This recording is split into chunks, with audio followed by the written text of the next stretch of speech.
Glória a Deus, a paz do Senhor, que Deus abençoe as nossas vidas de maneira tremenda, poderosa e sobrenatural. Chegamos agora para ficarmos juntos, até logo mais, né? Trazendo a exposição da EBD, certo? O assunto que será tratado na EBD, e nós louvamos o nome do Senhor pela sua vida, pela sua casa, pela sua família e por você estar conosco nesta programação. A comunicação é minha, professor Josias Matos, e hoje nós estaremos no estudo 8, Ezequiel 28, a queda do querubim ungido, e nós temos objetivos neste estudo.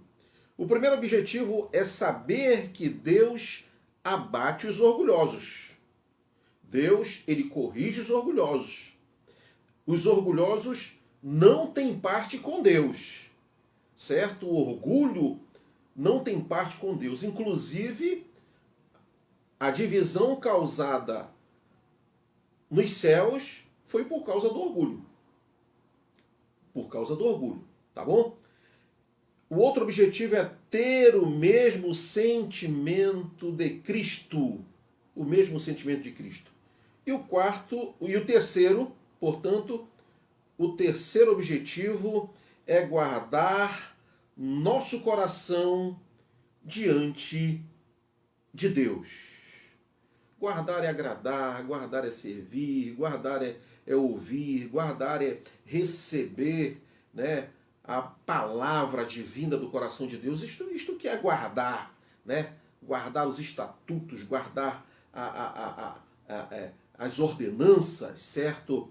E nós iremos aqui para o texto áureo. O texto áureo nos diz: perfeito eras nos teus caminhos, desde o dia em que fosses criado, até que se achou iniquidade em ti. Ezequiel 28, 15. Temos uma verdade prática: Deus não criou o diabo. Foi pelo orgulho que ele se tornou quem é. Certo? Quer dizer, não é desejo de Deus que o homem ele venha realmente regredir.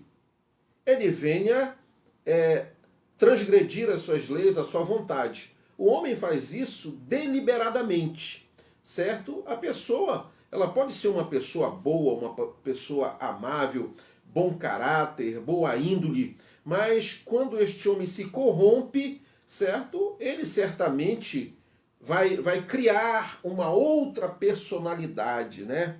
Vai ter outras decisões, outras iniciativas, e estas iniciativas certamente não agradam ao Senhor e não agradam ao Deus Todo-Poderoso. Portanto, isto realmente é uma verdade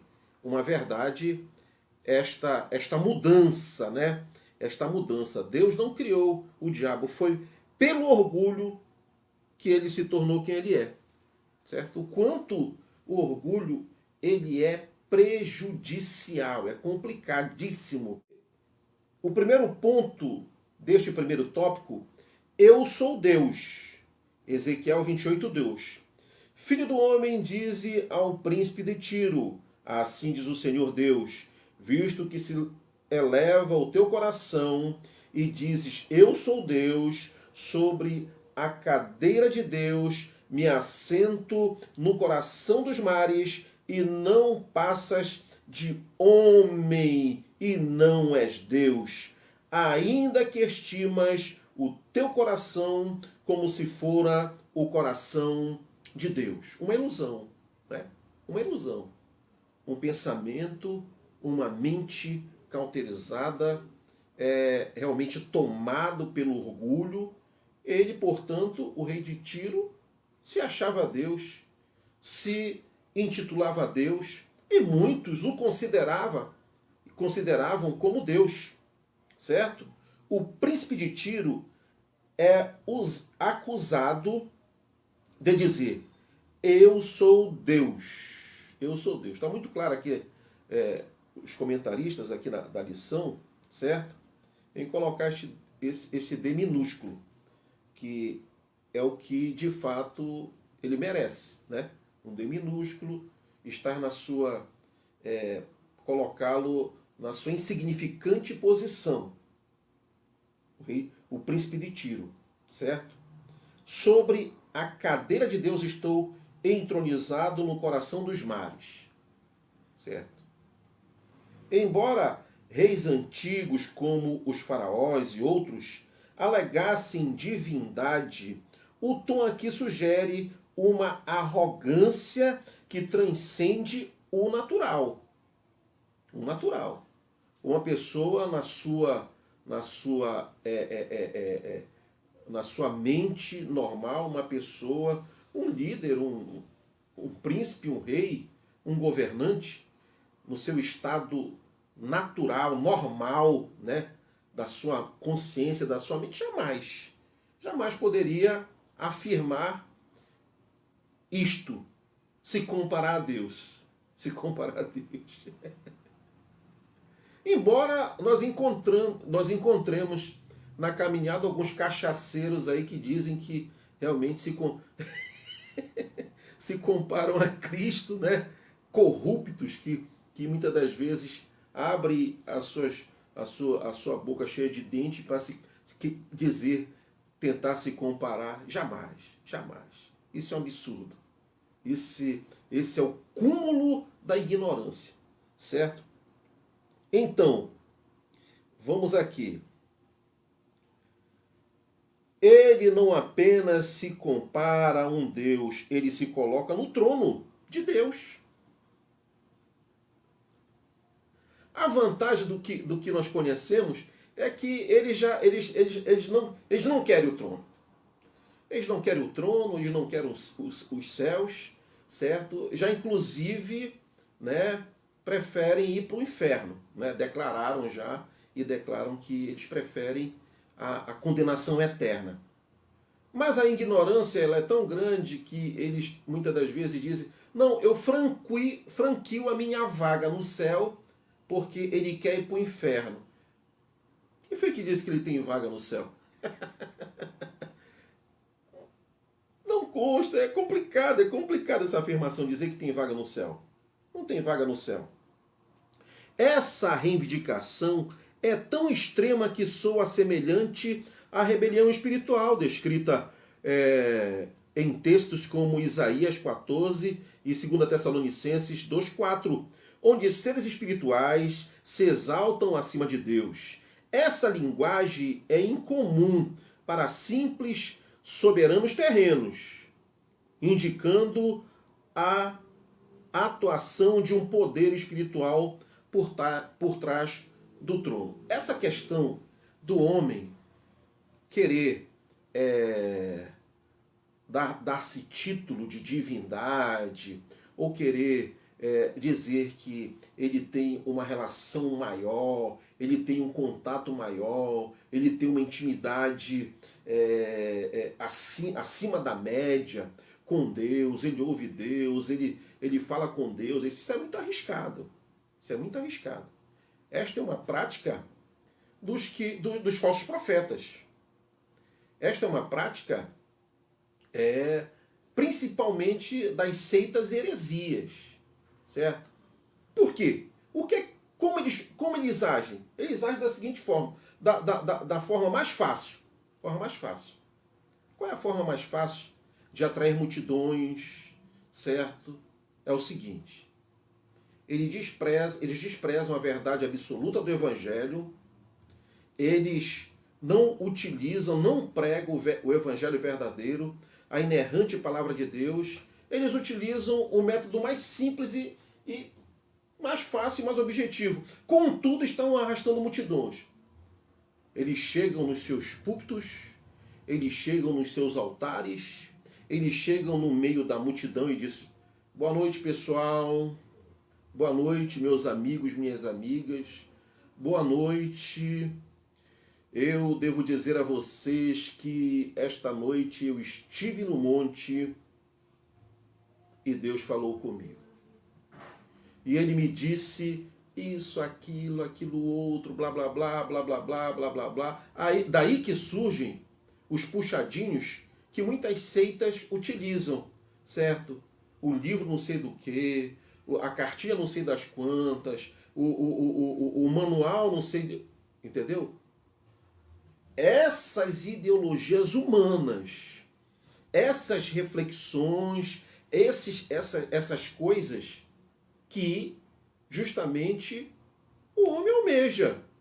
O homem almeja para atrair multidões, enganando-os, dizendo que tem acesso direto, mas são bajuladores, são falsos profetas, certo? São falsos profetas. Então, isto nós podemos aqui fazer uma relação quanto a isso, tá bom? Dizendo-se que eles... essa linguagem é comum para simples soberanos terrenos. Eles são simples soberanos terrenos. São simples soberanos mortais. Mortais. Certo? Onde estão os faraós? Onde estão os imperadores? Onde estão muitos ditadores? Certo? Onde estão? Os que se intitulam todo poderoso, os que se intitulam que estão acima da lei, os que desfazem da palavra, do evangelho, certo?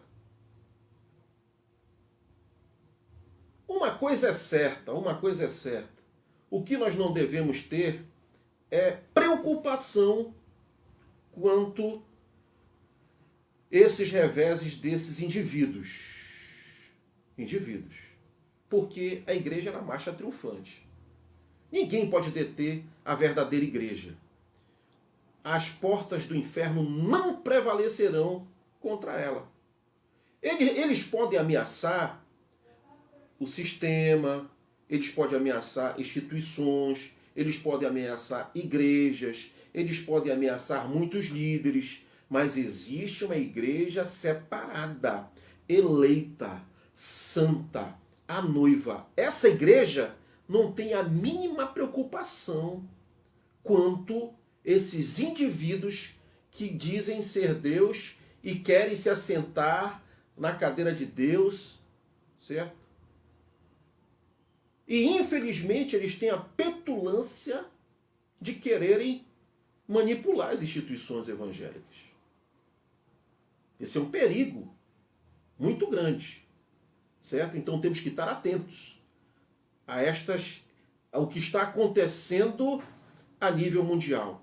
Contudo, é um prenúncio daquilo que é escatológico. Haveria de acontecer. Certo?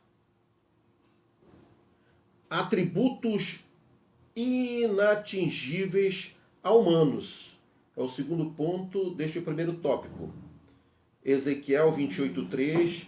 Se és mais sábio que Daniel, não há segredo algum que se possa esconder de ti. Se tem toda a sapiência, não há segredo algum que possa se esconder de ti. Nos versos 3 e 5, o texto diz que o príncipe de Tiro seria mais sábio que Daniel e que nenhum segredo lhe estaria oculto. Certo? Daniel, como sabemos, era conhecido por sua sabedoria divina e discernimento espiritual, não meramente político.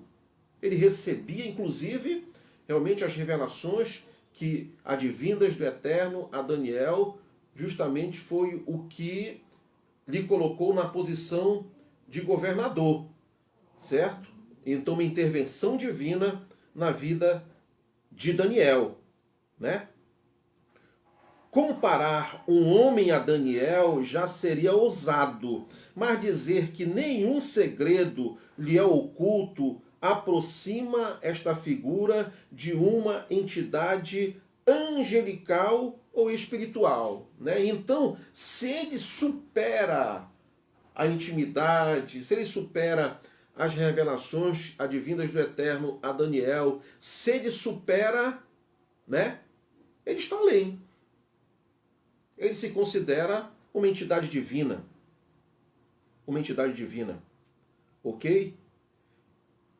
Nenhum ser humano, nem mesmo os maiores reis da história, presta atenção, os maiores reis da história, jamais tiveram conhecimento ilimitado. Ilimitado. São seres humanos, né? São seres humanos. Então, conhecimento ilimitado, isto faz parte da humanidade, certo? Da humanidade. Ok?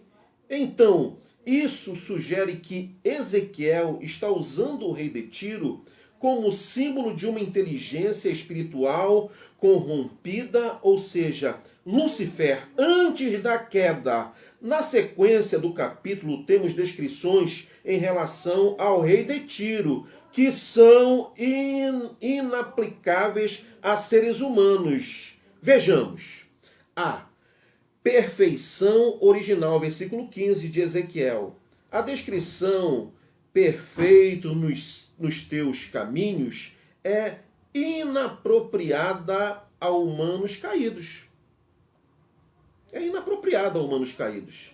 Certo? Romanos 3,10, pois claramente indica uma obra-prima, incontaminada e plena em sabedoria e formosura. B. Habitação no Éden celestial. Versículo 13. O local mencionado não se enquadra na descrição de Gênesis de um Éden botânico. Aqui é uma espécie de Éden mineral ou celestial, com pedras como pavimento. C. Natureza angélica. A expressão querubim da guarda ungida, versículo 14, claramente alude a um ser fora da nossa dimensão, conhecida como uma função protetora ou guardadora da glória divina, seja a quem Ezequiel se refira, seus atributos não se enquadram à espécie humana. A espécie humana. Um humano. O rei de Tiro, um humano. Onde ele está? Onde os seus ossos estão? Onde os seus restos mortais estão enterrados? Certo? Um humano. Um mero, certo? O que acontece? Vamos aqui então ao terceiro ponto deste primeiro tópico, figuras incompatíveis como humanos. Ezequiel 28, 12. Filho do homem, levanta uma lamentação contra o rei de Tiro e dize-lhe, assim diz o Senhor Deus, tu és o sinete da perfeição, cheio de sabedoria e formosura. Fica claro que Ezequiel não está falando de um mero ser humano, pois, por melhor que alguém seja, não se enquadraria nessa escala. Sinete da perfeição, cheia de sabedoria e formosura. No início, a profecia de condenação do rei de Tiro usa uma linguagem política, mas os versículos seguintes, 11 e 19, empregam um vocábulo cósmico. Olha só como começa a se aproximar de Satanás. A imagem, né? A imagem, seu comportamento, etc e tal. E teológico, né? Então, este vocabulário cósmico e teológico, indicando uma transição propositada. Ezequiel começa, de fato, a falar daquele que ele utiliza como o príncipe, certo? Lá de Tiro, ele começa a se aproximar daquilo que, na verdade, ele traz esta palavra, certo? O ser a quem Ezequiel descreve também possui privilégios únicos, olha só, como o acesso ao santuário celestial. Bem, diferente do tabernáculo terreno, né? Do tabernáculo terreno. O profeta também o mostra coberto de pedras preciosas. Veja bem, versículo 13. 9 minerais diferentes são listados figurando a luz da glória divina refletida nele. Tudo isto mostra que o profeta está falando de alguém que é mais do que um mero humano.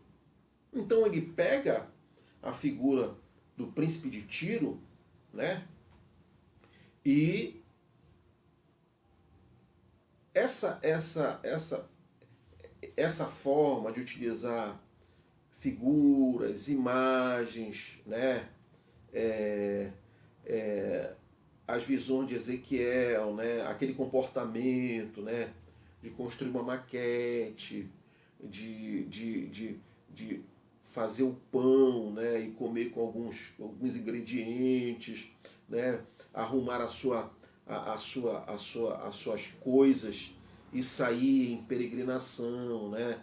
Tudo isso é um simbolismo, são luzes do que de fato haveriam de acontecer quando ele se deita, né?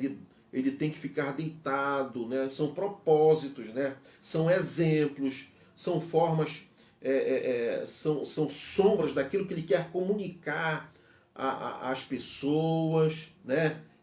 De mais fácil entendimento. Então ele utiliza a figura deste príncipe de Tiro e ele começa aqui depois a fazer justamente essa trazer para aquilo que de fato ele quer demonstrar, quer falar, né? Quer revelar ao povo. O segundo tópico é o seguinte: a glória e o pecado de Lúcifer. Ezequiel 28, 12, 17. Deus revela a excelência desse ser antes da queda. Perfeição, beleza, intimidade divina, tudo isto, porém, foi corrompido devido ao seu orgulho e autoglorificação. A queda, ela é certa. A queda, ela é garantida para todos quantos tentam se autoglorificar, para todos quantos tentam posição de destaque, certo? E esse orgulho, essa vaidade, certo? Este sentimento, né, de querer se posicionar além do divino ou equiparar-se ao divino, realmente tem causado prejuízos terríveis para muitas pessoas, certo? Então, Deus revela a excelência desse ser antes da queda, né? A palavra de Deus, ela relata a perfeição do anjo, né? A beleza, certo? A sua intimidade com Deus, certo? Tudo isto, porém, foi corrompido devido ao seu orgulho, né? A autoglorificação. Autoglorificação. Esta autoglorificação, ela não está muito distante de todos nós. Com essa teologia da celebridade, né? Com esta cultura de celebridades, com estas culturas do artista, né? O artista gospel, etc. Olha, muitos estão realmente caminhando a passos largos nesta rota de autoglorificação, certo? Autoglorificação. Isto é muito arriscado. E muitos vão nessa onda, nessa tietagem, fã-clube, né? Eu adoro aquele cantor, aquela cantora, aquele músico, aquela banda, né? Aquele pregador, né? Aquele coach. Daí essas pessoas, elas começam a atrair multidões, e começam a se autoglorificar. Autoglorificar. Arriscadíssimo. O segundo ponto, a glória e o pecado de Lúcifer, já foi dito, né? Então, uma criação única e excelente. Ezequiel 28:12, filho do homem, levanta uma lamentação contra o rei de Tiro e diz-lhe, assim diz o Senhor Deus, tu és o sinete da perfeição, cheio de sabedoria e formosura. Com profundidade simbólica e poética, Ezequiel nos descreve a excelência da criação desse ser espiritual. Ele é descrito como tendo sido criado como o selo da perfeição. A sua criação realmente foi como o selo da perfeição, ou seja, não havia defeito em sua natureza. Né? A natureza original de Lúcifer, do querubim, né? Do querubim ungido, né? A queda do querubim ungido, certo? Ela é espiritual, né? A excelência da criação espiritual deste ser. Ele é descrito como tendo sido criado com o selo da perfeição, ou seja, não havia defeito em sua natureza original. Não havia defeito. Além disso, com uma formosura ímpar para irradiar ou refletir a glória de Deus. A glória de Deus. Todos quantos servem a Deus, todos quantos têm a humildade de trilhar neste caminho de salvação, neste caminho de verdade e vida, esta é uma das características que estão sobre nós, refletirmos a glória de Deus. E quando se reflete a glória de Deus, coisas grandes acontecem, né? Há manifestação de Deus, há manifestação da glória de Deus. As coisas de Deus realmente são ministradas sobre o povo, sobre a casa, sobre a família, sobre a nação, certo? Então, isto diz respeito a uma vida de comunhão com Deus, de intimidade com Deus, refletir a sua glória. E ele, justamente, ele deveria irradiar e refletir a glória de Deus.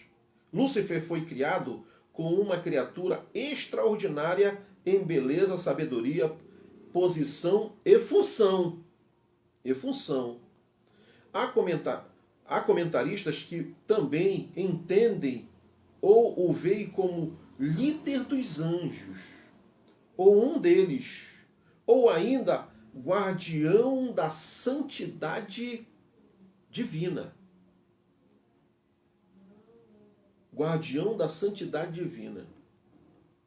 Os meros mortais que se acham sabedores de toda a verdade, de toda a santidade, de toda a intimidade com Deus, na sua humildade, o homem na sua humildade, seguindo neste caminho, ele é guardião da santidade, ele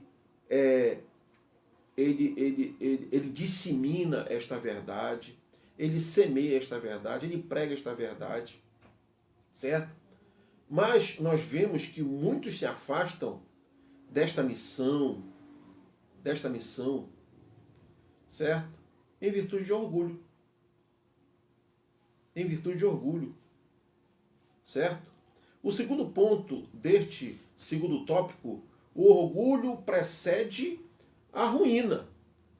Então essas pessoas que pensam desta forma, agem desta forma, certo? Se posicionam desta forma, ok? Podem contar que todo este orgulho, a ruína o orgulho precede a ruína. né? Ezequiel 28, 17a, elevou-se o teu coração por causa da tua formosura. Olha só, a vaidade, né? A vaidade. Corrompeste a tua sabedoria por causa do teu resplendor. Resplendor. Queridos, é arriscadíssimo colocar o homem, a figura do homem, o líder, seja lá quem for, o político e etc., o artista, no centro, nos holofotes. Nos holofotes. Isso é arriscado. Quando você olhar, ver, perceber que existe uma multidão que está indo em uma direção, que tem o homem como centro das atenções, que tem o homem como lá toda a sabedoria, pegue outro caminho. Nem passe pela frente, certo? Todo o talento, toda a vocação, essa pessoa, ela é extraordinária, extraordinária. Meu Deus, que coisa, certo? Tem muitos que nem são tudo isso. Nem são tudo isso. Tem muita propaganda e tem muito investimento, certo? Para atrair multidões. Para atraírem multidões. E o pior de tudo, que tem financiamento. A que ponto a humanidade chegou, né? Financiar assembleias solenes, financiar assembleias solenes para enganar o povo. É incrível a que ponto a humanidade chegou. O orgulho foi a semente da rebelião, criado para refletir a glória de Deus. Lúcifer desejou usurpar o lugar do seu Criador. É o homem no centro das atenções. É o ser que foi criado, né, querendo ter mais atenção do Criador, do que o Criador. Né? Ter mais atenção do que o Criador. Querer a glória, querer a posição. Querer um reino. Um reino. Certo? Tanto prova que o mundo jaz no maligno. Isso é uma verdade. Isso é uma verdade. Se você for uma pessoa de visão, uma pessoa que possa filtrar todas as informações que você recebe, você verá que o mundo está em uma situação crítica. Crítica. Terrível. Certo? Com uma série de ideologias, filosofias, com uma série de coisas. E o caminho do iníquo, o caminho do anticristo está sendo aplainado. Nesse momento, nós estamos aqui e as coisas estão acontecendo. As coisas estão acontecendo. Certo? Preste muita atenção. O autor aqui, o C.S. Lewis, descreve o orgulho como o pior dos pecados e lembra que foi por ele que Satanás se tornou quem é. Paulo apóstolo corrobora isto quando adverte sobre o perigo de levar ao ministério pessoas neófitas e vulneráveis à condenação do diabo, a qual ele descreve como sendo a sabedoria. Isso aqui é muito complexo.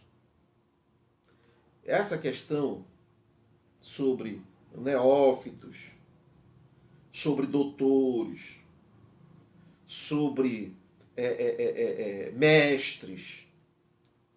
O homem, quando ele quer se corromper, o homem, quando ele tem orgulho, o homem, quando ele quer holofote, não tem o que detenha. Não tem o que detenha. Mesmo que ele seja neófito, mesmo que ele seja mestre, mesmo que ele seja doutor, certo? Não tem o que detenha. Lúcifer, originalmente um ser de esplendor, corrompeu-se ao atribuir sua perfeição a si mesmo, esquecendo-se de quem o criou. A humanidade dá as costas para Deus. A humanidade está fazendo... Muitos, não vou generalizar, certo? O mundo dá as costas para Deus, faz pouco caso, despreza a Deus. O homem, com as suas invencionices, com as suas ideologias, com os seus arranjos, para muitos, todo o sacrifício de Cristo é insuficiente. É insuficiente. Certo? Nós temos que entender, crer, praticar, observar que Cristo Jesus é suficiente para o homem, para o ser humano, para a sociedade, para a nação, em todos os aspectos. Por isso que eu não creio no homem. Por isso que eu não creio em sistemas. Por isso que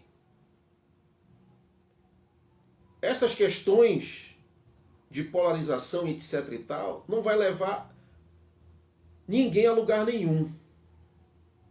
Certo? A solução para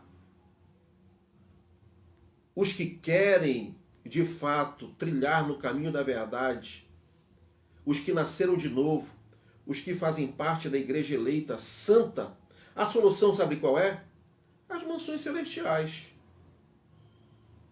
Quanto aqueles que querem resolver as coisas aqui na Terra, é complicado. É complicado, certo? Realmente vai haver uma conciliação, vai haver um tratado, vai haver um acordo de paz mundial, etc e tal, certo? Vai haver um tratado, já está acontecendo o tratado e tudo mais, do ecumenismo, tudo isso é bíblico, nós temos que estar atento, certo? Muitos estão correndo atrás da liberdade religiosa, liberdade de religião, com outros interesses, certo? Então, você tem que estar atento. Sabe quantas vezes quem tem a comunhão com Deus, quem tem o Espírito Santo, quem está aqui ligado na palavra, quem está atento para os movimentos mundiais, os movimentos geopolíticos, os movimentos religiosos, não será enganado. Jamais. Mas eles vão conseguir arrastar multidões. Saiba disso. Lúcifer originalmente um ser de esplendor. Corrompeu-se ao atribuir sua perfeição a si mesmo, esquecendo de quem o criou. Certo? Em vez de adoração, Satanás tornou-se uma própria medida e foi tomando de um sentimento de autossuficiência e autodeificação. Né? Os governantes, eles vão buscar esta autossuficiência mundial. De liberdade, de paz, de prosperidade. Certo? Eles estão aí buscando esta autossuficiência. Não importa. Como o capital é muito grande, o recurso é muito grande, certo? O poder, o poderio dessas ideologias são muito, realmente, estão muito bem orquestrados. Eles não estão, eles estão pouco ligando para Deus. Eles estão pouco ligando para Deus. Certo? Então o homem se sente, muitas das vezes, ele está nas grandes comissões, ele está nos grandes tratados, ele se acha autossuficiente. Autossuficiente. Foi o orgulho que derrubou Lúcifer, o anjo perfeito. Logo, tal sentimento deve receber de nós absoluta vigilância. Meu amigo, é vigilância. Vigilância 24 horas.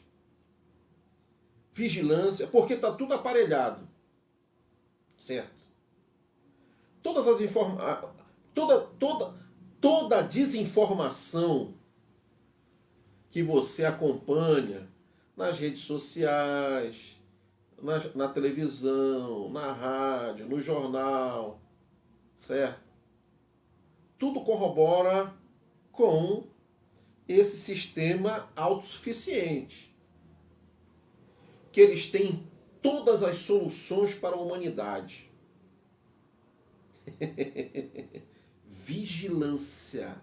Vigilância, fique atento. Enquanto Jesus, o Deus homem, é revelado como descendo para servir e glorificar o Pai, certo? Satanás é descrito como alguém desejoso de ascender para dominar e glorificar a si mesmo.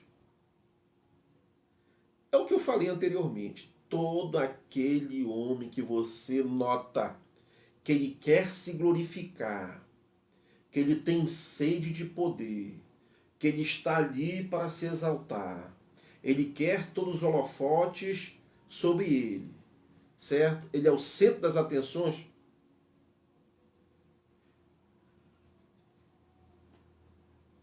Nem aceite o convite. Eu vou mais além. Quando a palavra diz, olha, tem um fulano que está operando milagre ali na esquina. Olha, este encontro aqui, ciclano vai fazer descer fogo do céu. Fique atento. Fique vigilante. Fique vigilante. Entendeu? O desejo dele era glorificar a si mesmo. O resultado foi que caiu pela força da gravidade do seu próprio ego. É o que derruba muitos homens, que já derrubou muitos homens. É a força da gravidade do seu ego que o puxa, que o lança na lama. Na lama. Certo? Vemos, em nossos dias, são muitos escândalos. Pela força da gravidade do ego do homem. Muitos escândalos. Certo? Essa história não é um mito, mas um espelho da advertência e do perigo que ronda todos nós. Isso é verdade. Somos seres humanos, somos falhos, dependemos da misericórdia de Deus, precisamos de Deus, temos que ter a direção, a orientação do Espírito Santo de Deus, enquanto Deus resiste aos soberbos. 1 Pedro 5,5.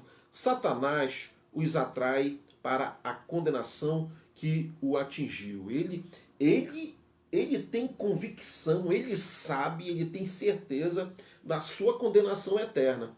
E o que ele faz? Não pode contra o Criador, ele vai na criação. Desde o Gênesis, ele vai na criação. Certo? Temos que estar atentos a isto. Para a condenação que o atingiu. Vigiemos nosso coração a exaltação pessoal é uma armadilha mortal. Mortal. Certo? Agora eu devo dizer a você que esta exaltação pessoal, ela pode ser em grandes escalas e pode também se dar aqui na periferia, certo? Na congregação, na comunidade, lá, certo? Em muitos setores, né? Essa exaltação, ela é perigosa. Nós não podemos nos iludir que essa queda iminente, é para aqueles que estão lá, certo? Estão lá nos staffs, nas grandes posições, entendeu? Nós temos que perceber ao nosso redor, nós temos que perceber próximo de nós, na casa, na família, no trabalho, onde quer que estejamos. Nunca exaltação pessoal levou alguém a lugar algum. Fique atento para isto. Fique atento para isto. O terceiro ponto deste segundo tópico é o seguinte: julgamento e expulsão. Ezequiel 28, 17b. Lancei-te por terra diante dos reis, te pus para que te contemplem. Te pus para que te contemplem. É um exemplo da queda, é um exemplo da ruína, é um exemplo de quem? De um ser que estava num lugar celestial, num lugar da glória de Deus, né? Então, ele foi lançado por terra, diante dos reis, te pus, olha só, para que te contemplem. Certo?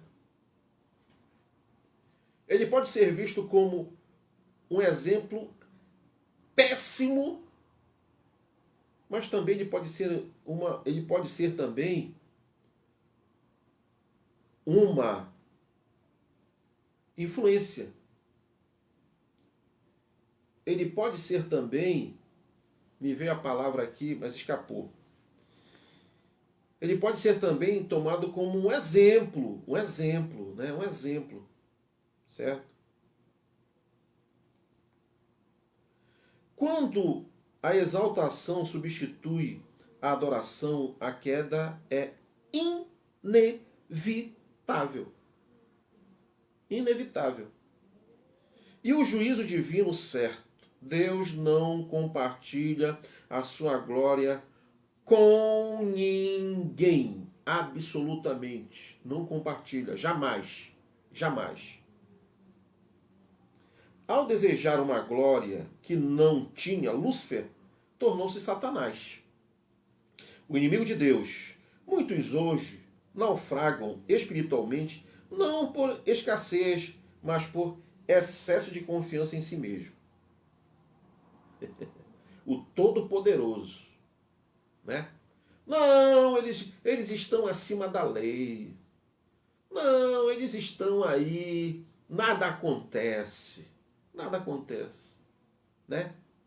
E nós vemos a injustiça, a maldade, a corrupção, a ganância, poder pelo poder. E isto é em todas as áreas. Aqui menciona, muitos hoje naufragam espiritualmente. Mas em todas as áreas, em vários setores da sociedade, nós vemos isto, né? O excesso de confiança em si mesmo. Assim como Lúcifer foi lançado por terra, todo coração altivo será abatido. Abatido. No mundo de hoje, no qual o culto à própria imagem é exaltado, a lição permanece. E isto está muito enraizado na sociedade. Demais. Demais. Eu me surpreendo que Da noite para o dia surgem celebridades com não sei quantos milhões de seguidores, de não sei o que, não sei o que. Nunca vi, nunca nem ouvi falar. Mas já tem milhões de pessoas que estão ouvindo as suas orientações, as suas dicas, os seus. Complicado. No mundo de hoje, no qual o culto à própria imagem é exaltado, a lição permanece.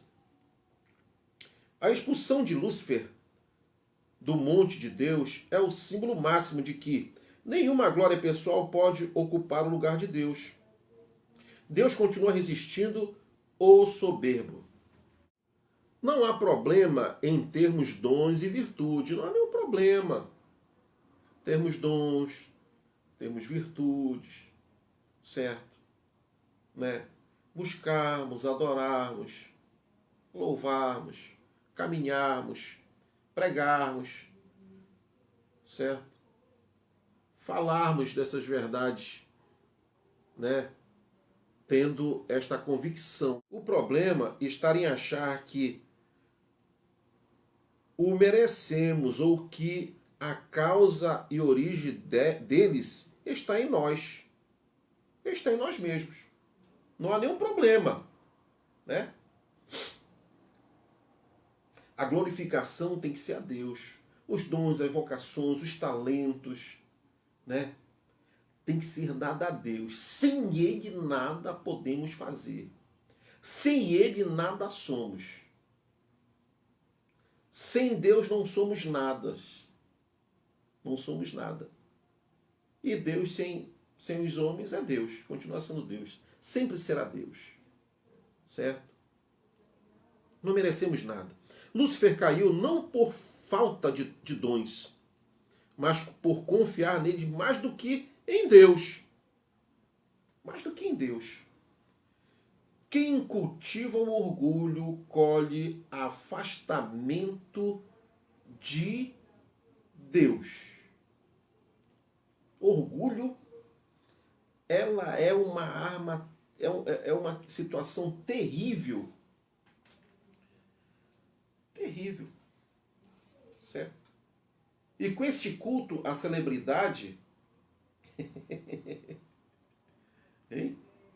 As pessoas das redes sociais se demonstram todas orgulhosas, todas vaidosas, né? Hein? Certo? É complicado, complicadíssimo. Tinha uma série de coisas para falar aqui, mas vamos adiante. O terceiro ponto, as implicações da queda de Lúcifer. Terceiro tópico, as implicações da queda de Lúcifer. Primeiro ponto, a origem do mal e a sua natureza. Ezequiel 28:17. Elevou-se o teu coração por causa da tua formosura, corrompestes a tua sabedoria por causa do teu resplendor. Lancei-te por terra diante dos reis, te pus para que te contemplem. A queda de Lúcifer revela que o mal não é uma força coeterna com Deus, mas originou-se na vontade criada. Lúcifer, criado perfeito, caiu por orgulho e rebelião contra Deus. Isso mostra que o pecado fundamental é a rejeição da soberania e bondade de Deus, substituindo-a pela autossuficiência e desejo de ser como Deus. Desejo de ser como Deus. A história nos revela uma série de exemplos, como falei anteriormente. Onde estão os imperadores? Onde estão os faraós? Hein? Onde estão os reis todo-poderosos? Né? Onde estão?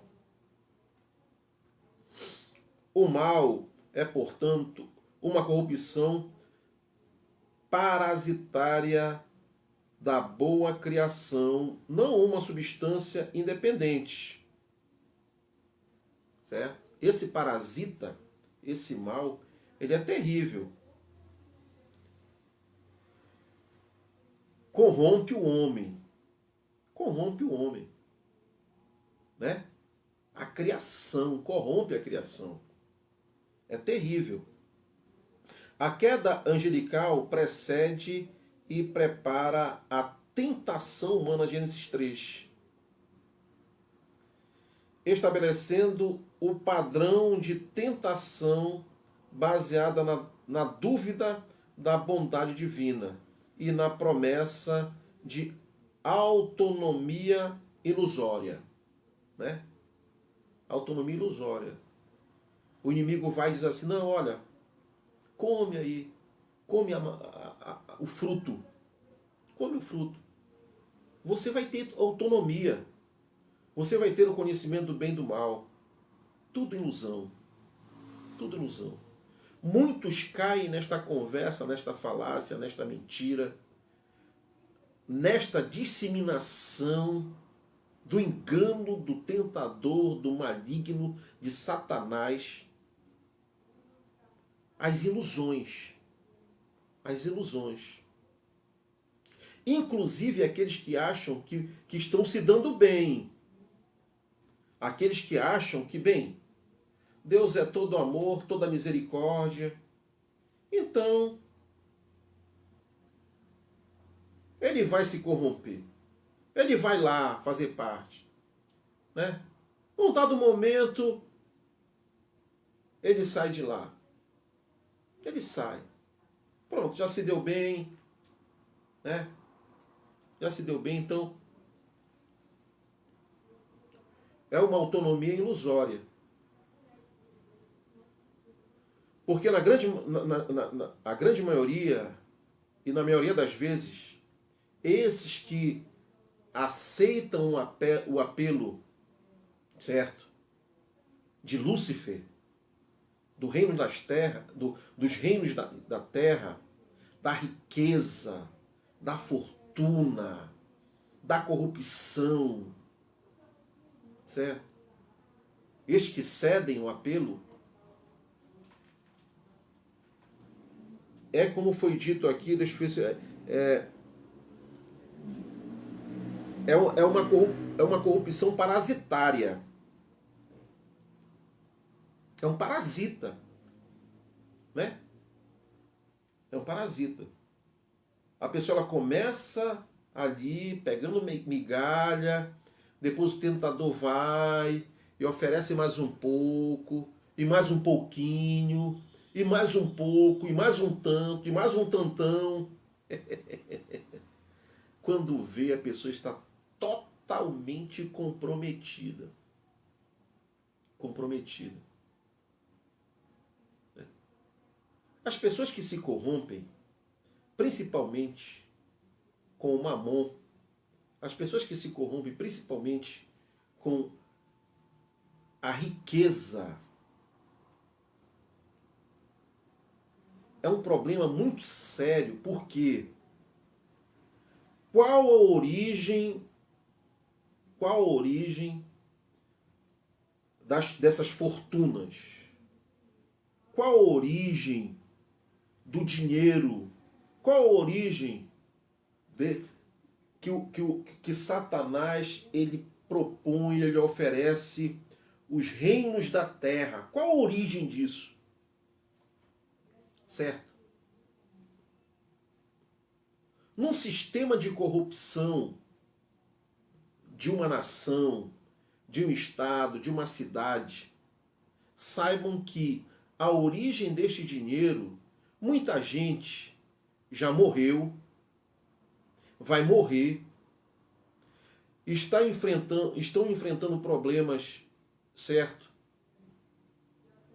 No seu bem-estar social, na sua sobrevivência, no desemprego, nas filas nos hospitais, na estrutura da cidade, na falta de habitação, na falta de emprego e renda. Certo? É esta que é a origem dos reinos da terra, desta fortuna que Satanás chega distribuindo para todo mundo. Tem para todo mundo. Quem aceita o convite de Satanás Tem, tem. Tem muita riqueza, tem muito dinheiro, tem muita fortuna. Certo? E este engano, ele é terrível porque é o seguinte: quando o corruptor ele aceita, ele tem que entender que alguém foi lesado. Alguém foi lesado. Certo? Um velhinho foi lesado. Um aposentado foi lesado. Um pensionista foi lesado. Uma criança foi lesada. Certo? Foi. E vai acarretar um problema muito grande para sua família. Porque este aposentado, este pensionista, ele mantinha a sua casa, a sua família. Era um recurso para sobrevivência, para a alimentação, para o medicamento, para o tratamento, para a educação dos seus netos, dos seus filhos. Como alguém que aceita ser corrompido não consegue entender esta lógica? É isso que não dá para... É aí que vem a justiça divina. É aí que vem a justiça divina.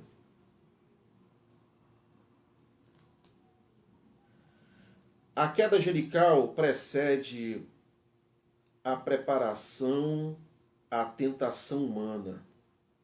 Certo? O segundo ponto deste terceiro tópico, a realidade da liberdade. Ezequiel 28:18, pela multidão das tuas iniquidades, pela injustiça do teu comércio, profanastes os teus santuários. Eu, pois, fiz sair do meio de ti um fogo, que te consumiu, e te reduze a cinzas sobre a terra, aos olhos de todos os que te contemplam. A condenação eterna, o juízo final, a queda de um ser angelical dotado de elevado conhecimento e proximidade de Deus, demonstra a realidade do livre-arbítrio concedido às criaturas racionais, anjos e humanos. O livre-arbítrio. As pessoas abusam do livre-arbítrio. Naquilo que anteriormente eu falei. Ele vai se corromper agora, certo? Mas depois ele sai e recua. E se abusar do livre-arbítrio. Né? Abusar da bondade de Deus. Abusar da misericórdia de Deus. Abusar da graça. Certo? A perfeição inicial não garante impecabilidade eterna. Olha só. A perfeição inicial. Qual é o plano divino? Qual é o plano de Deus? Qual é? Né? Criar a sua imagem e semelhança. A imagem e semelhança. Certo? Mas esta perfeição, ela não garante a impecabilidade. Não garante a impecabilidade. A possibilidade de cair é inerente à liberdade genuína. Isso ressalta que a fidelidade é uma escolha contínua. É uma escolha contínua. Meu pai me dizia, sempre me instruía desta forma: meu filho, é muito fácil saber o que é certo e o que é errado. O que é bom e o que é mal. É muito fácil, é muito simples. Certo? É muito simples. Isso ressalta que a liberdade é uma escolha contínua. Você tem diante de você a escolha. Você tem diante de você o caminho. Você tem diante de você, né, a possibilidade de não sucumbir, de não ceder à tentação? Você tem dependente da graça sustentadora de Deus, né? É uma escolha contínua, dependente da graça sustentadora de Deus. Então, nós temos que ter esta dependência da graça sustentadora de Deus. A queda de Lúcifer serve como advertência solene, 1 Timóteo 3,6, sobre os perigos do pecado e da soberba em particular. Mesmo os mais elevados podem cair, enfatizando a necessidade da humanidade e dependência do Criador. O terceiro ponto deste terceiro tópico é a guerra espiritual. Ezequiel 28:19. Todos os que te conhecem entre os povos estão espantados de ti. Vens a ser objeto de espanto e jamais subsistirás. Jamais subsistirás. A rebelião de Lúcifer, agora Satanás, iniciou um conflito espiritual cósmico entre o reino de Deus e as forças do mal. Apocalipse 12, 7 e 9. Este conflito transcende o plano material e impacta diretamente a humanidade. Efésios 6, 12. A queda introduziu o sofrimento, a tentação e a morte no mundo criado. No mundo criado. Ele vem devastando tudo. Ele vem arruinando tudo. Ele vem quebrando tudo. Ele vem enganando a todos. Ele vem com fogo nos olhos para destruir a criação. A boa notícia é que Cristo veio e derrotou o poder das trevas. A história da redenção é, em parte, a resposta divina à queda angelical. Ignorar a guerra espiritual é andar desarmado num campo de batalha real. A Bíblia comprova claramente uma guerra espiritual real, invisível aos olhos humanos, mas com impactos concretos em nossas vidas diárias. Eu gostaria de acrescentar aqui que esta batalha, com tudo aquilo que nós estamos vendo nos últimos dias, a nível mundial, elas estão às claras. Elas estão às claras. Certo? O desejo, a vontade, o sistema, certo? Uma teologia do novo mundo, uma série de coisas, né? Existe sim a batalha espiritual, mas as coisas estão colocadas diante de nós aí, diante de cada um. Aguce mais a sua percepção, aguce mais a sua audição, aguce mais a sua visão. Não fique caminhando com influenciadores, não fique aí gastando o seu tempo, gastando o seu precioso tempo, ouvindo milhares de opiniões, cada um diz uma coisa, certo? E vai travando uma batalha uma tempestade de desinformação, que você vê diante de você as pessoas sendo enganadas, as pessoas sendo ludibriadas, as pessoas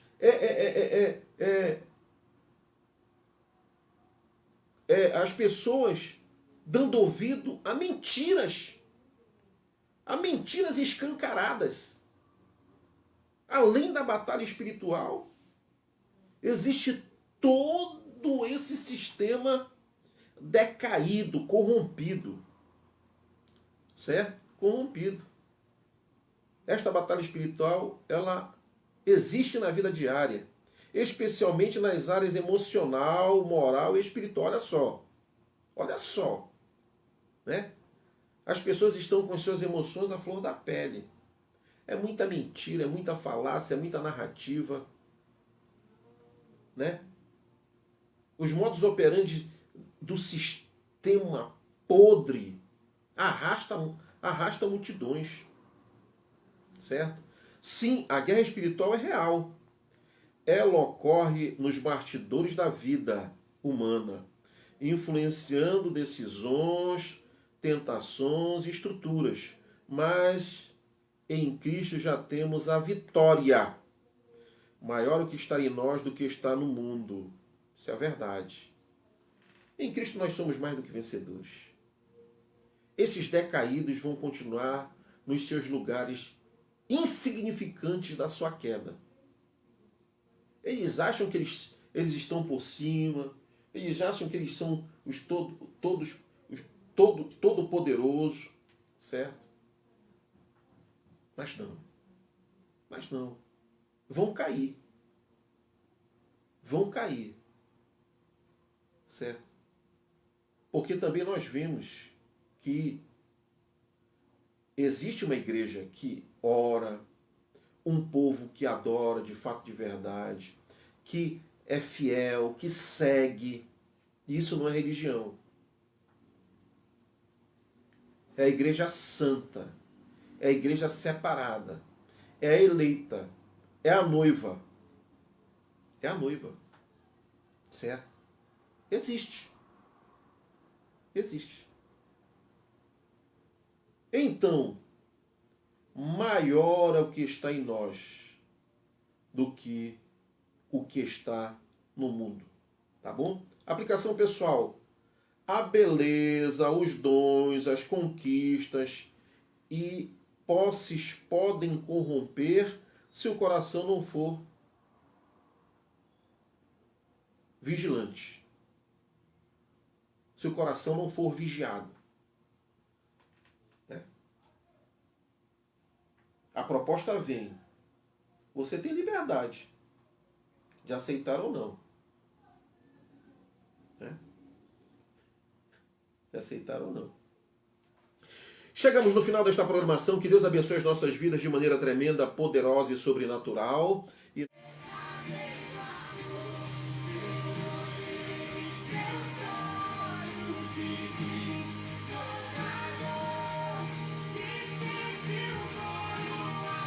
Olha só. Toda a dor que sentiu por alguém que não merecia. Nós não merecíamos. O lugar era nosso.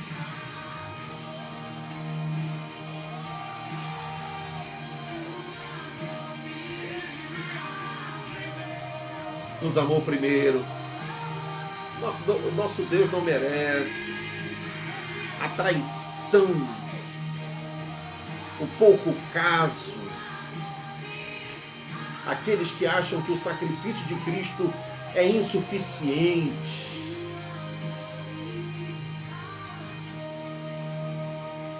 Que Deus abençoe as nossas vidas de maneira tremenda, poderosa e sobrenatural. Ao Deus eterno, imortal e invisível, honras e glórias pelos séculos dos séculos.